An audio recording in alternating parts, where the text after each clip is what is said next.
women, coffee, drugs. These are three things that Colombia is very known for, but it is so much more than that. Colombia is a country that brings together Spanish, indigenous, and African cultures all in one to create something new, something beautiful.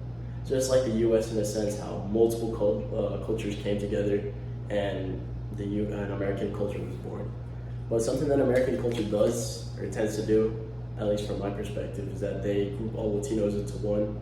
And while we all have plenty of similarities, each country has its own differences, and that ultimately makes each country beautiful. So today I'm going to talk about how Colombian culture affects communication, a bit about the norms and outsider view of Colombia, and ultimately how to build intercultural tolerance. So to get us started, I want to talk about how Colombian culture affects communication.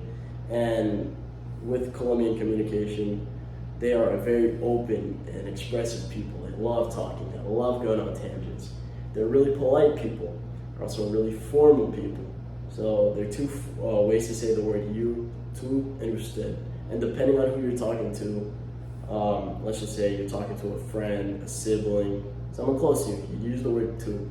But if you were to talk to like a boss or an elder like that and address them with tú, they wouldn't be as happy. So try and recognize the difference of when to use tú or usted. Another thing, Colombians,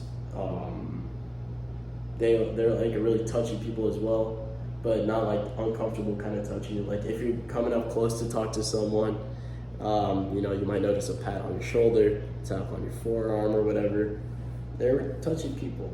And same thing with the gestures as well. Again, since they're really open and expressive people, they'll move their hands, use their hands to try to communicate a lot better.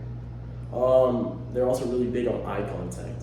I feel like this goes for most cultures as well, that eye contact is a huge thing, because if you're talking to someone, it's expected that you maintain good eye contact. If your eyes are darting around or you're just looking away while talking to them, it could give off a feeling of disrespect towards the other person. So if you're talking to a Colombian, try and maintain good eye contact. Colombian culture is defined by unspoken backgrounds, relationship statuses, and assume assumptions. So if you're talking, just keep those in mind as well.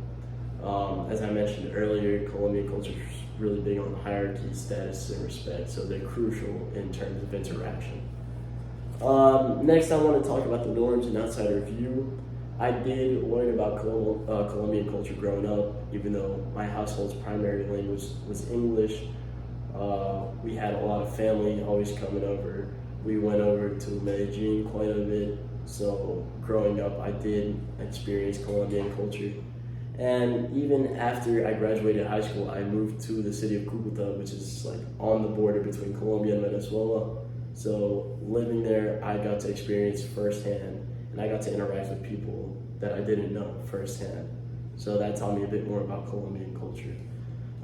As for media, growing up, I loved soccer, and even still, I love soccer. I'm actually wearing my favorite team, Atlético Nacional, which is a soccer team that's based in Medellin.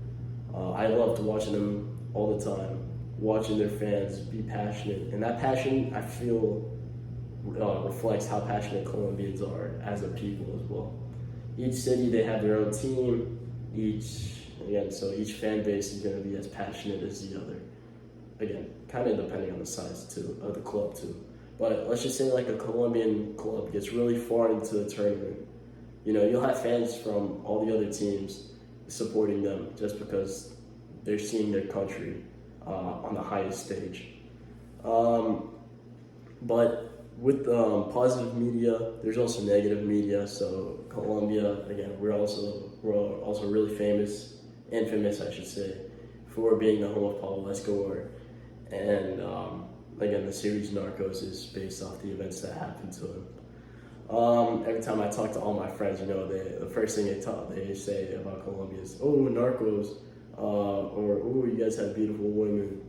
So those are some ways that the media portrays us. And that leads me to the last thing I want to talk about, is just how to build an intercultural tolerance, because I want my country to be known for more than just women and drugs. So some attitudes that need to be understood is that Colombians have a strong desire to build relationships. They're really open, expressive, and polite people. So with that comes the feeling of wanting to build friendships with people, or not even just friendships, but they want to have maintain some sort of relationship instead of just always being distant from whoever. Another thing to note is that Colombians, they have a tolerance for uncertainty. I will come back to that in a second.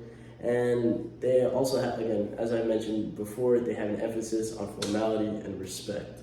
I don't think I need to say any more on that, as I've already covered that quite a bit. So some things that need to be, some more things that need to be known about Colombia is that, as I mentioned at the start, it is a blend of Spanish, indigenous, and African cultures. So each part of the country is influenced, so one part might be influenced more by the Spanish, another part more by the indigenous, another part more by the African. So going into each region, you're going to interact quite differently with someone, which is why you have to have that sort of tolerance for uncertainty. And ultimately, I just want to say, again, although we have all those negative stereotypes, Colombia, at the end of the day, is a country that is influenced by a whole host of sources. Again, the African, the Spanish, the indigenous, and that again, they're really, really open, expressive, polite people, really passionate people, and again, there are quite a few things that need to be known as well about the country to truly appreciate its beauty and the beauty of its culture. Thank you so much.